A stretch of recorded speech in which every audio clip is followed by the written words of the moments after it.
कभी कभी ऐसा लगता है ना कि घर से बाहर कदम रखते ही किसी ने सीधा चेहरे पर हीटर चला दिया हो। आज हम इसी चुपती जलती गर्मी से बिना एसी के बचने के कुछ असली और काम के तरीके जानेंगे। तो चलिए शुरू करते हैं। ये एहसास हम सब जानते हैं, है ना?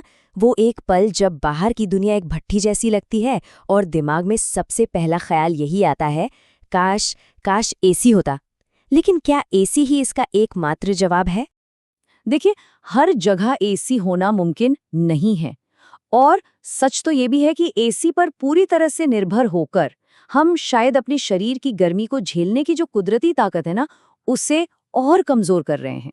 तो असली सवाल ये उठता है, क्या एसी ही एक अकेला असली उपाय है, या फिर कुछ ऐसे स्मार्ट तरीके भी हैं जिनसे हम इस गर्मी का सामना और भी बेहतर ढंग से कर सकते हैं? आइए इसी को समझते हैं। चलिए, सबसे पहले और सबसे आसान बदलावों से ही शुरुआत करते हैं, हमारा टाइम मैनेजमेंट और हमारे कपड़े। यकीन मानिए, ये दो चीजें गर्मी के असर को बहुत बहुत हद तक बदल सकती हैं। हम क्या पहनते हैं, इससे बहुत ज्यादा फर्क पड़ता है। गहरे रंग के और टाइट कपड़े गर्मी को सोखते हैं और नतीजा, हम एक चलते फिरते माइक्रोवेव बन जाते हैं। इसकी जगह हल्के रंग के ढीले ढाले सूती कपड़े पहनिए। ये गर्मी को रिफ्लेक्ट करते हैं, पसीना सोखते हैं और सबसे जरूरी, हमारी त्वचा को सांस लेने देते हैं। और एक छोटी सी आदत जो बहुत बड़ा फर्क ला सकती है, वो है समय का ध्यान रखना। दोपहर 12 बजे से 4 बजे के बीच बाहर निकलना मतलब खुद को सजा देने जैसा है।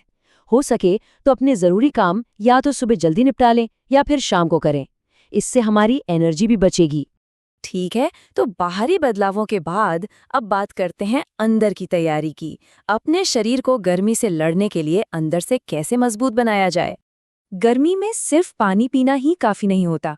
जब पसीना आता है तो उसके साथ शरीर से जरूरी नमक भी निकल जाते हैं। इसलिए नींबू पानी, ओआरएस या छाछ जैसी चीजें पीना बहुत जरूरी हो जाता है, ताकि शरीर में पानी और नमक दोनों की कमी पूरी हो सके। तो ये जरूरी नमक आखिर हैं क्या? इन्हें कहते हैं इलेक्ट्रोलाइट्स। और जब शरीर में इनकी कमी होती है, तभी तो थकान, सिरदर्द और चक्कर आने लगते हैं। तो अगली बार जब प्यास लगे तो याद रखिएगा, शरीर सिर्फ पानी नहीं मांग रहा, वो इलेक्ट्रोलाइट्स भी मांग रहा है। और सबसे जरूरी बात, अपने शरीर की आवाज को सुनना। अगर चक्कर आ रहे हैं, बहुत ज्यादा पसीना आ रहा है या कमजोरी महसूस हो रही है, तो प्लीज इसे नजरअंदाज मत कीजिए। ये संकेत हैं कि आपका शरीर ज्यादा गर्म हो रहा है और उससे आपकी मदद की जरूरत है। चलिए अब देखते हैं कि बिना एसी के अपने घर को एक ठंडा और आरामदायक ठिकाना कैसे बनाया जाए। इसके लिए कुछ आसान और असरदार जुगाड़ हैं। ये 4 कदम उठाना बहुत ही आसान है। दिन के वक्त पर्दे डालकर तेज धूप को बाहर रखिए। रात में खिड़कियां खोल दीजिए ताकि ठंडी हवा अंदर आ सके। फर्श पर हल्का गीला पोंछा लगाने से जो भाप बनती है ना, वो कमरे को ठंडा कर देती है।